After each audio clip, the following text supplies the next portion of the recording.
இங்க என்ன நேரத்துல தனியா நின்னுகிட்டு? சும்மாதான். சும்மா வர சொல்ல மாட்டேன். என்னன்னு சொல்லு. என்ன சார்?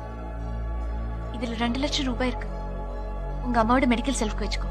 ஏய், எப்படி? காரை வித்துட்டேன். கார? ஏன் வித்த?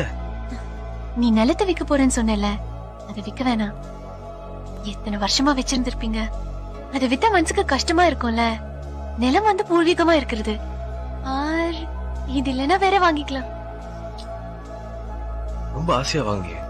அதை விடு, உங்க அம்மா கிட்ட என்ன பத்தி சொல்லு. ஃபேர்வர் விளம்பரத்துல என்ன காட்டு. அதுல நான் நல்லா இருப்பேன்.